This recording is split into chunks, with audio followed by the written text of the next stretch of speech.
I think it says 7 minutes because you're reading it in your head. I could be wrong. Can we play Mommy now? Kitty, I'm tired, Alicia sighed. The closet door creaked wider as the child rolled over to see Kitty's glass eyes gleaming in the darkness of the closet. But I've been waiting all day, whined Kitty in its gruff little voice. And we haven't even played in so long. The child watched as the creature's small, shaggy body emerged from around the base of the door and shambled swiftly across the floor to her bed. It was amazing how Kitty had grown in the weeks since Alicia had found her at the yard sale. She had been so rowdy and mad that Mommy didn't even want Alicia to touch it, let alone bring it home. But Daddy was always a softie, and Alicia could always get what she wanted from him. And so Kitty lived with her now. There followed a brief series of grunts before Kitty's small wolfish face appeared next to the child on the mattress, its plush face expectant. "Please!" Kitty crooned. "You know I can't sleep unless we play." The child was tired, but knew that once Kitty wanted to play, she would not be denied. "Huh, okay." She took off the shirt of her PJs, placed it aside, wrapped her arms around Kitty, and cuddled her to her bare chest, as Alicia softly crooned her favorite bedtime song and rocked Kitty in her arms. She felt a familiar but still shocking stab under her arm as Kitty's tiny teeth pierced her skin. But the pain was short-lived and quickly replaced by a pleasant warm sensation as Kitty lapped at her flowing blood. Alicia finished the song and lay back down. She placed Kitty next to her, who continued to feed. "I'm worried, Kitty. The doctor said he doesn't know what's wrong with me." Kitty's face... Okay, that's a typo. Kitty's face emerged from the crook of her arm. "I hope you're going to be okay. You know how much I love you," said Kitty as she licked her lips. "I know," answered Alicia. "I love you too. Are you still going to have to sleep over with your friend?"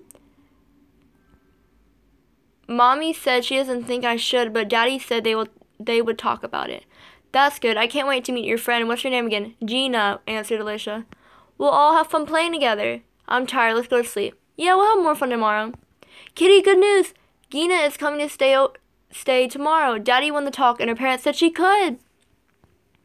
Kitty looked up at her and managed to make his stuffed face smile. "That's great," and answered. "We'll play all kinds of games." Alicia crossed the room and sat down slightly out of breath. "I told her all about you, but she doesn't believe me. She said I'm making it all up, but she'll see, won't she, Kitty? You won't go all limp and pretend to be dead like you do with Mom and Dad, or when Mom and Dad are around, will you?" "You told her about me?" asked Kitty, its glass eyes somehow narrowing. "I know you told me not to, but I thought since she was staying over, she should know, and it would be so much fun for all of us to play together." Kitty shuffled over to where Alicia was sitting and held up his stubby paws, indicating that he wanted to be held. Alicia bent over and, with some great difficulty, picked the creature up. Now sitting on Alicia's lap, her arms lovingly wrapped around him, Kitty said in a low, gruff whisper, "I asked you not to tell anybody about me." "I'm sorry, Kitty. It's just that I was so excited." Kitty looked up at her. "Did you tell anyone else?" "Well, just Josh." Kitty looked alarmed. "Who's Josh?" "He's a boy in my kindergarten. He said he wants to marry me." "You're going to get me hurt," pled Kitty. "You can't tell people.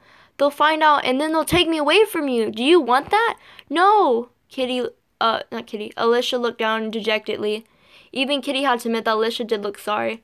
"Do you want to play Mommy?" she offered, knowing that Kitty always wanted to play Mommy. "Okay," said Kitty as it cuddled up into the crook of her arm. "I can't wait until tomorrow," its voice muffled as it lapped at her. "Maybe it's good you told Gina about me. I wouldn't want her to be too surprised." "We'll have so much fun," responded Alicia as a deep fatigue overwhelmed her. The little girl sat cross-legged on the floor.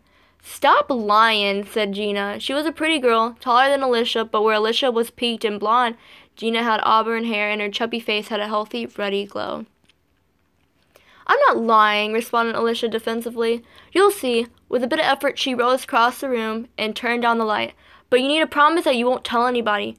Gina rolled her eyes. "Whatever," she said, with a dismissive disbelief. "No, you need to really promise," pleaded Alicia. "Huh? Okay, I promise. Cross your heart?" "Cross my heart. And hope to die?" "And hope to die." Satisfied, Alicia called out in a loud whisper, Okay, Kitty. Gina's here, but it's safe to come out. Sure that you're real and that I'm not a liar. Gina stared in amazement as the little gray figure emerged from the shadows under Alicia's bed.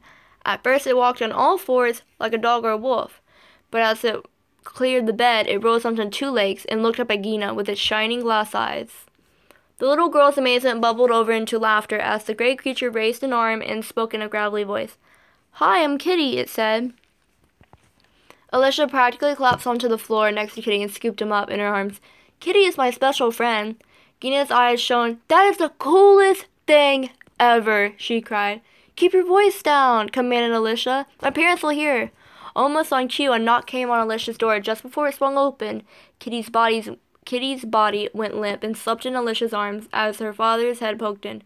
Girls, he said, his voice a low whisper. Keep it down. Gina's parents are coming early tomorrow to pick her up, and they might not let her sleep over again if you two are up all night. Okay, Daddy, responded Alicia. He smiled at his daughter and closed the door. Almost immediately, life sprang back into Kitty's body. Let's play a game, it said. Oh, it says it said quietly, but it gives me an excitement mark. Let's play a game, it says quietly. The creature led the girls in a few short games of imagination and joined in for a game of Candyland before the girls decided to turn in. Can Kitty sleep with me? Asked Gina. Sorry, but Kitty needs to sleep in my bed. I'm his mommy, answered Alicia. Gina looked down with a pout. Don't worry, said Kitty. We'll play tomorrow. Okay, said Gina with a huff as she collapsed on the air mattress and pulled the covers over her. Up on the bed, Alicia and Kitty settled in for one last game of the night. Gina slowly opened her eyes and then caught her breath to see Kitty close to her face and looking at her. I'm cold, it said to her. Can I get under the covers with you? Gina lifted the comforter. The creature climbed in next to her and pressed itself against her body. You're fun to play with, it said. Gina smiled. You are too. I wish we could play every night. Yeah, but Mom and Dad won't let me stay overnight again. Not for a while.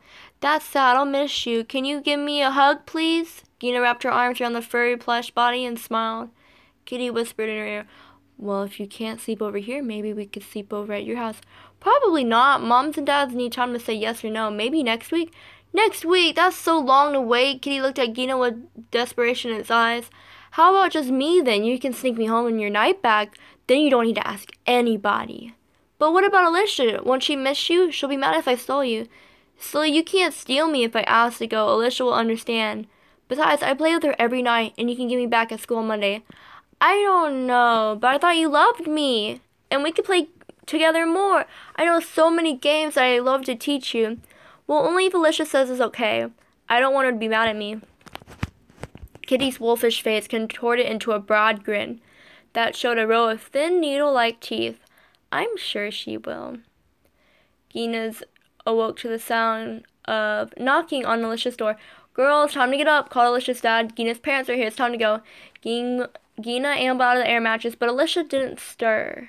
Gina went over and shook her friend's body a few times, but she didn't respond at all. Her cold little body just limply rolled over onto her belly. Gina frowned. She wanted to say goodbye to her friend, but she didn't want to get in trouble for making her parents wait either. She quickly got dressed and bent to stuff her bed close into her night bag. I think I meant night bag, but okay. As she did, she caught a gleam of reflected light come from under Alicia's bed. There was Kitty looking at her longingly.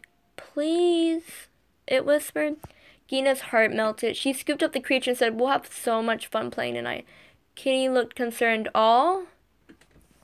Yeah, you, me, and my brother. You have a brother? Kitty seemed worried. Yeah, but don't worry. He's just a baby. He can't even talk yet. Kitty's face lit up. We're all going to have lots of fun.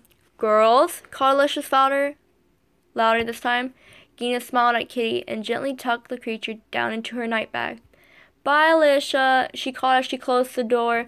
But Alicia didn't respond. Her rigid and cold little body hadn't even moved.